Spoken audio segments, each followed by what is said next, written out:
Hello everyone, welcome back to my channel. This is Seema Sani. I hope you all are good. So students, today we will discuss a new chapter from class 9, Moments book, that is chapter number 5, The Happy Prince, written by Oscar Wilde. So first of all, we'll discuss about the main characters of this chapter, then introduction and detailed summary. So let's start with the main character. First character, The Happy Prince. Second character, The Swallow, A Little Word. Now, introduction of this chapter. The story is about a prince. When the prince was alive, he was very happy. ये story एक Prince के बारे में है. जब Prince alive था तो बहुत ज्यादा हैप्पी था. After his death a big statue of his was erected on a pedestal. उसकी डेथ के बाद उसका बिग स्टैच्यू एक पेडेस्टल के ऊपर इरेक्ट कर दिया गया. From there the statue of prince could see the entire city. जहां से स्टैच्यू एंटायर सिटी को देख सकता था. And at that time he saw the miseries of the people. और उस टाइम पे वो लोगों की मिजरीज को देखता था. He saw the poor people, the homeless, their hunger and starvation. जहां से वो पुअर लोगों को, होमलेस लोगों को, उनकी हंगर को, उनकी स्टारवेशन को देखता था. The prince was sad to see all this miseries, sadness of the people. Prince बहुत ज्यादा सैड था लोगों की मिजरीज को और उनकी सैडनेस को देख के. So in this chapter we will study the story of the prince. So इस चैप्टर में हम प्रिंस की स्टोरी को स्टडी करेंगे. Now detail summary of this chapter. Once in a town there lived a prince. एक town में एक prince रहता था. He was called the happy prince because he had been happy all his life. क्योंकि वो अपनी पूरी लाइफ हैप्पी रहता था. क्योंकि पैलेस में उस तक किसी भी मिजरी को, सैडनेस को एंटर नहीं होने दिया जाता था. After his death his statue was erected on a tall pedestal in the middle of the town. उसकी डेथ के बाद उसकी स्टैच्यू को एक टॉल पेडेस्टल के ऊपर इरेक्ट कर दिया गया middle of the town. The statue was covered with gold. Statue gold से कवर था. And had 2 precious sapphire stone embedded in his eyes. और उसके आइज में 2 प्रीशियस सफायर स्टोन लगाए गए थे. A ruby stone had been fitted into the handle of the sword. और Ruby stone को उसकी स्वॉर्ड के हैंडल में लगाया गया था.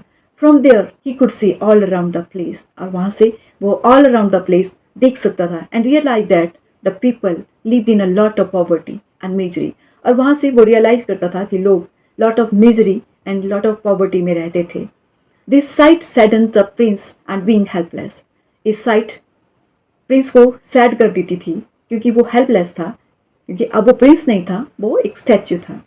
तो वहाँ से वो मूव नहीं कर सकता था. He would weep to see the plight of his people. वो लोगों की प्लाइट को देख के, प्लाइट मीन्स वर्स कंडीशन, वो लोगों की वर्स कंडीशन को देख के रोता था लोगों को देख के.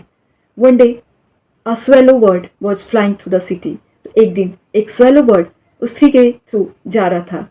On its way to Egypt to meet its friends. वो उस रास्ते से जा रहा था क्योंकि उसके बाकी फ्रेंड्स 6 वीक अगो इजिप्ट जा चुके थे. तो वो अपने फ्रेंड्स को मिलने के लिए जा रहा था. So on the way it took shelter for the night at feet of statue the happy prince. On the way उसको नाइट हो जाती है और वो शेल्टर के लिए हैप्पी प्रिंस के फीट में शेल्टर लेता है.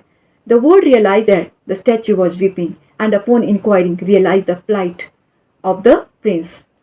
और वर्ड ने रियलाइज किया कि जो हैप्पी प्रिंस था वो रो रहा था. और जब उसने हैप्पी प्रिंस को पूछा कि क्या बात है, वो किस लिए रो रहा था, तो हैप्पी प्रिंस ने उसको बताया कि वो लोगों की मिजरी, लोगों की सैडनेस, उनकी वर्स कंडीशन को नहीं देख सकता था. The helpless prince requested the bird to help it by becoming its messenger. तो हेल्पलेस प्रिंस ने रिक्वेस्ट किया उस वर्ड को कि वो उसको मैसेंजर बन के उसकी हेल्प करे.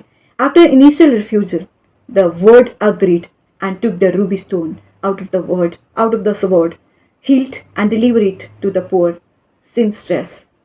तो जब हैप्पी प्रिंस ने रिक्वेस्ट किया वर्ड को, तो स्टार्टिंग में तो उसने रिफ्यूज कर दिया, लेकिन बाद में वो मान गया.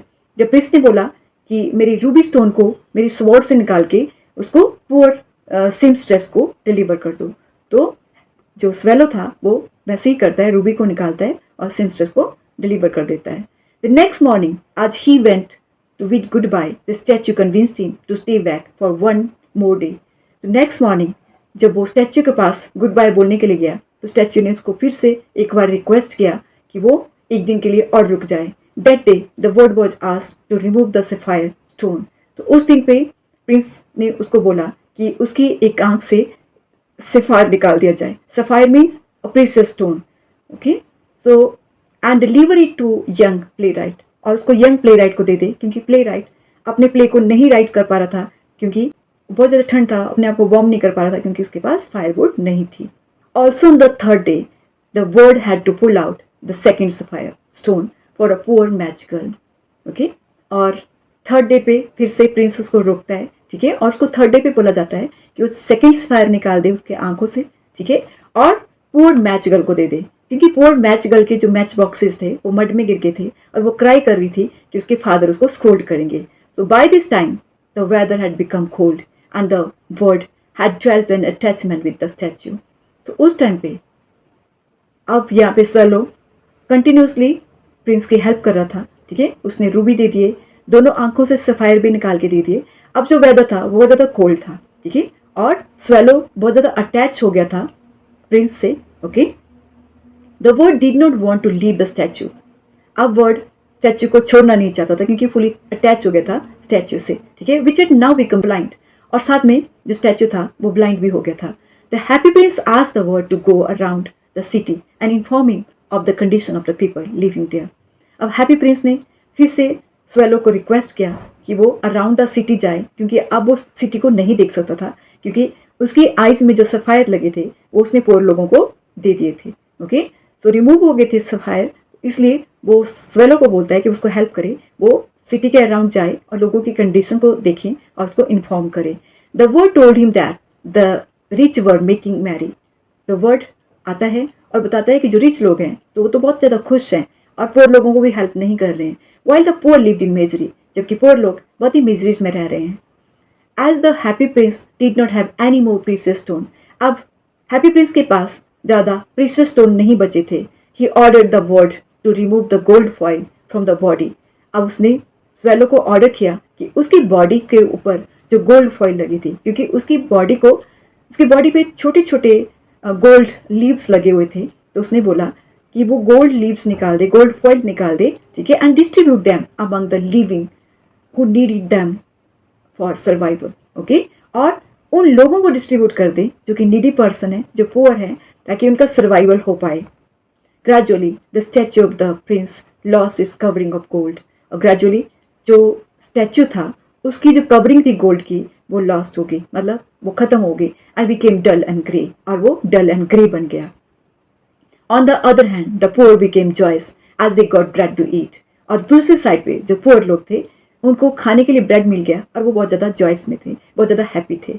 The swallow bird was now unable to withstand the cold weather. और स्वेलो वर्ड अब उस कोल्ड वेदर में रहने के लिए अनेबल था, वो एग्जिस्ट नहीं कर पा रहा था वहाँ पे. Okay, and realise the death was approaching.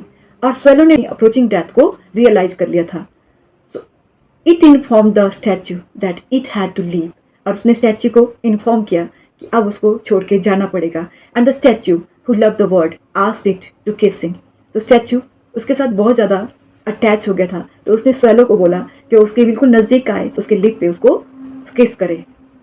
As the word died, जैसे ही वर्ड की डेथ हो जाती है, it fail at the statues feet. और वो स्टैच्यू के फीट पे गिर जाता है. A strange sound came out of the statue.